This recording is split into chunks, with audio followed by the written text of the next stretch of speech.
Session की शुरुआत करते हैं आज के बेहतरीन क्षण के साथ में। जानते हैं आज का मोटिवेशन क्या है। A positive mindset is one of the attribute of successful people. सफल लोगों के पास में सबसे बड़ी चीज क्या होती है? उनकी सकारात्मक सोच। सकारात्मक सोच किस प्रकार से नापी जाती है? बहुत बार मैंने आपसे कहा है कि आपको जब डाउट हो कि मैं सकारात्मक व्यक्ति हूं या नकारात्मक, मैंने तो एक लिटमस टेस्ट आपको दे रखा है। चलिए, लिटमस टेस्ट आपने बहुत बार मुझसे जान भी लिया है। मैंने आपसे कहा भी है कि आप परिस्थितियों को कैसे देखते हैं। आपदा में अवसर देखते हैं कि अवसर में आपदा, ये आप पर निर्भर करता है।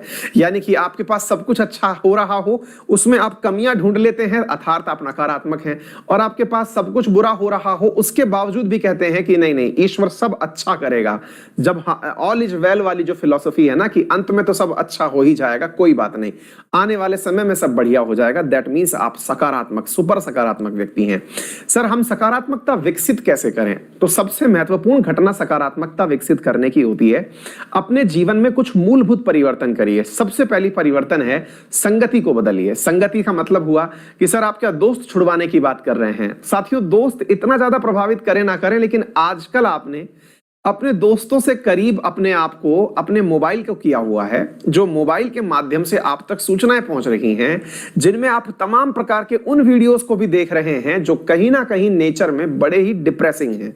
आप नोटिस करिएगा कि आपके मूड पर प्रभाव किस चीज का सबसे ज्यादा पड़ रहा है। आपको पता चलेगा कि दोस्त से बातचीत करी तब तो बहुत नॉर्मल बातचीत हो रही थी, केवल चिंताएं व्यक्त की जा रही थी, कुछ समस्याएं मैं बता रहा था तो वो समाधान दे रहा था, वो चिंताएं बता रहा था तो मैं समाधान दे रहा था। दोस्ती तो बिल्कुल बराबरी के पिच पर चल रही थी।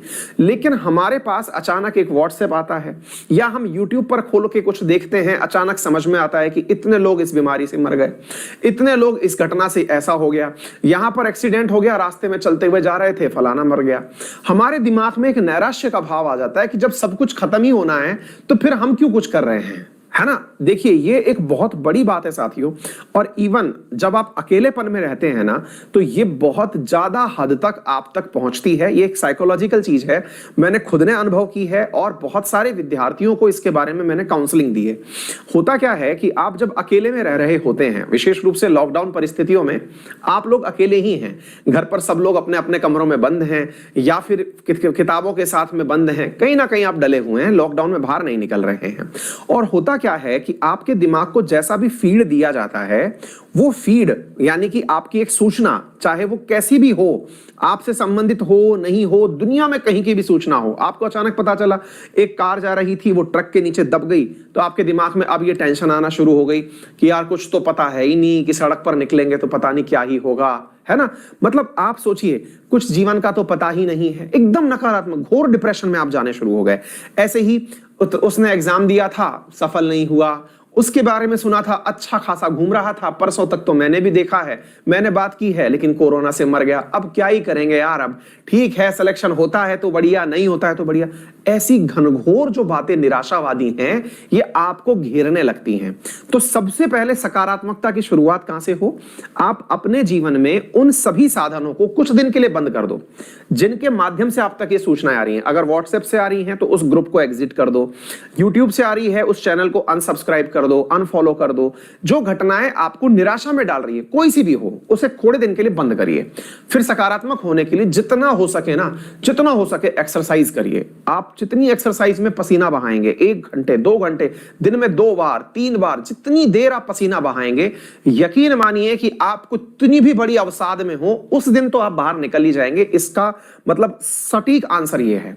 तीसरी सबसे बड़ी बात जो आप कर सकते हैं, वो अपने परिवारजनों के साथ बैठें। परिवारजनों से मतलब है अपने पिताजी माताजी के साथ बैठ करके आप उनसे प्रॉपर एक डिस्कशन करें, उनके साथ चर्चा करें अपनी चिंता का, कि मेरे को ऐसी टेंशन होती है।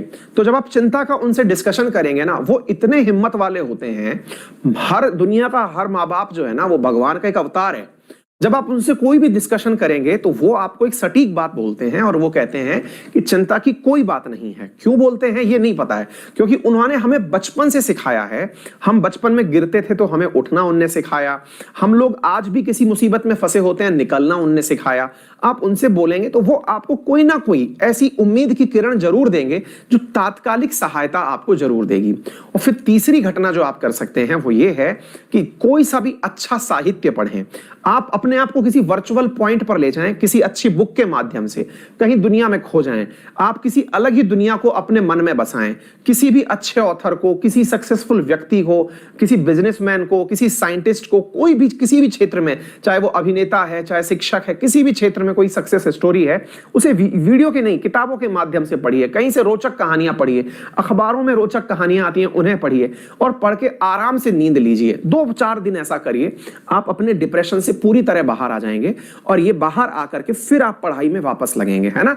तो मैं समझ सकता हूं इन दिनों मेरे बहुत सारे प्यारे प्यारे भाई बहनों के साथ ऐसी दिक्कतें हो रही हैं। मुझे तमाम मतलब वीकेंड जब होता है तो ये मैसेजेस की झड़ी लग जाती है, तमाम साधनों से मेरे पास मैसेज पहुंच रहे होते हैं, तो मैं वहां रिप्लाई नहीं कर पाता और मैं मतलब एक ही मन में भाव रखता हूं कि जब क्लास में खड़ा होऊंगा उसी दिन सबको बोल दूंगा, ताकि वो लोग भी इससे निजात पाने का तरीका ढूंढ लेंगे।